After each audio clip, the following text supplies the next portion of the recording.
Hi, happy Saturday. It's super nice outside, so I thought I would read outside, although the lighting is pretty bad, but I'm sure you can still hear me. So anyway, we're gonna see what happens.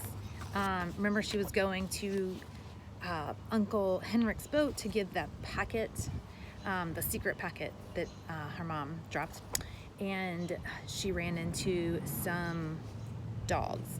So the last sentence of chapter 14 says, then they were there in front of her, 4 armed soldiers. With them, straining at taut leashes, were 2 large dogs, their eyes glittering and their lips curled. So, chapter 15, My Dogs Smell Meat. Anne-Marie's mind raced. She remembered what her mother had said. If anyone stops you, you must pretend to be nothing more than a silly little girl. She stared at the soldiers. She remembered how she had stared at the others, frightened, when they had stopped her on the street. Kirsty had not been frightened. Kirsty had been, well, nothing more than a silly little girl, angered because the soldiers had touched her hair that afternoon. She had known nothing of danger, and the soldier had been amused by her. Anne-Marie willed herself with all of her being to behave as Kirsty would. Good morning, she said to the soldiers. They looked up at her and down in silence. Both dogs were tense and alert. The 2 soldiers who held the leashes wore thick gloves. What are you doing here? One of them asked. Anne-Marie held out her basket with the thick loaf of bread visible. My Uncle Henrik forgot his lunch and I'm taking it to him. He is a fisherman. The soldiers were looking around. Their eyes glanced behind her and scanned the bushes on either side.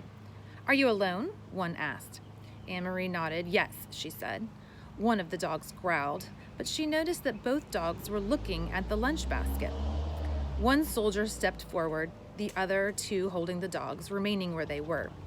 You came out before daybreak just to bring a lunch? Why doesn't your uncle eat fish? What would Kirsty reply? Anne-Marie tried to giggle the way her sister might. Uncle Henrik doesn't even like fish, she said, laughing. He says he sees too much of it, he smells too much of it, and anyway, he wouldn't eat it raw. She made a face.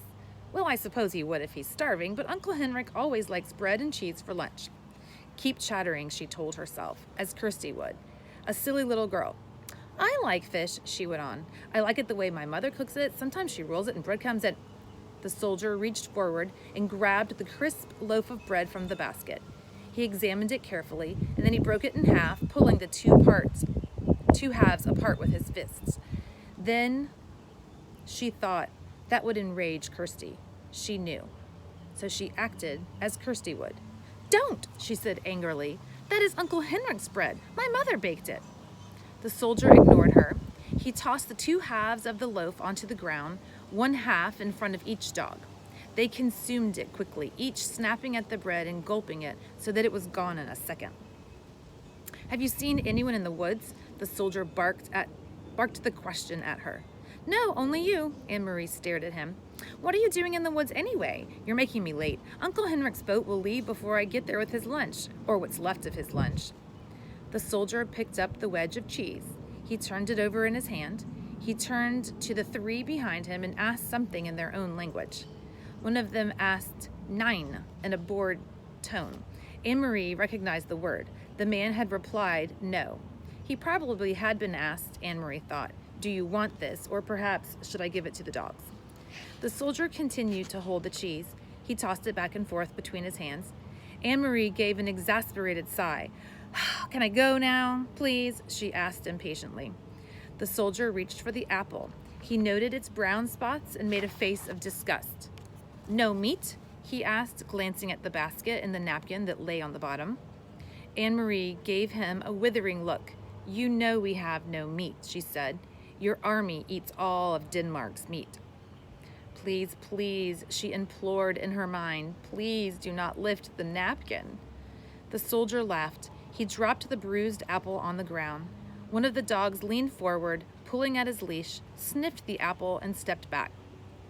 Both dogs looked intently at the basket, their ears alert, their mouths open, saliva glistening on their smooth pink gums.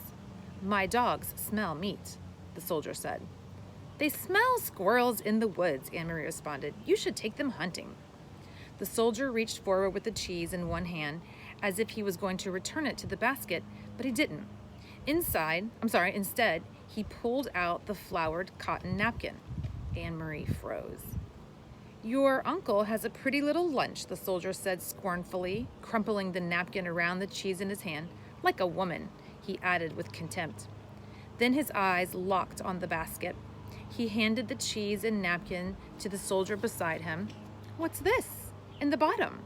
he asked in a different, tenser voice. What would Kirsty do?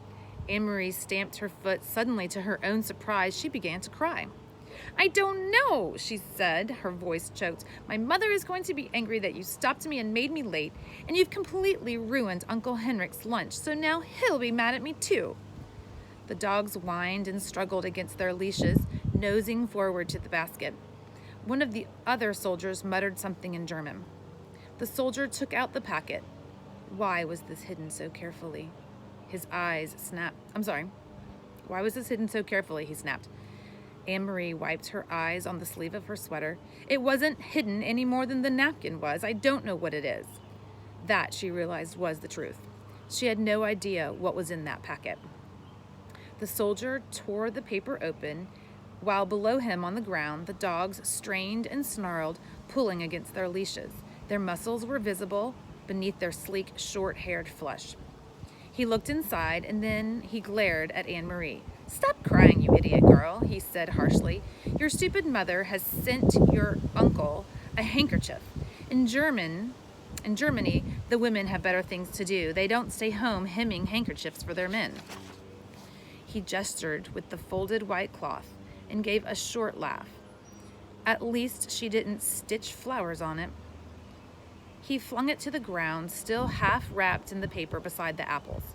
The dogs lunged, sniffed at it eagerly, and then subsided, disappointed again. "Go on," the soldier said. He dropped the cheese and the napkin back into her basket. "Go on to your uncle and tell him the German dogs enjoyed his bread." All of the soldiers pushed past her. One of them laughed, and they spoke in their own language. In a moment, they had disappeared down the path in the direction from which Anne-Marie had just come.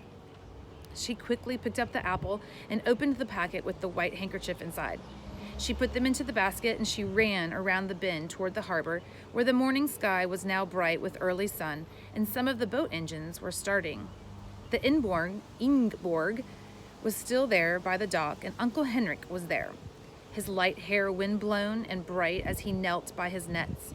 Anne-Marie called him, and he came to the side, his face worried when he recognized her on the dock. She handed the basket. "Mama sent your lunch," she said. Her voice was quavering. "But soldiers stopped me, and they took your bread." She didn't dare tell him anymore. Henrik glanced quickly at the basket.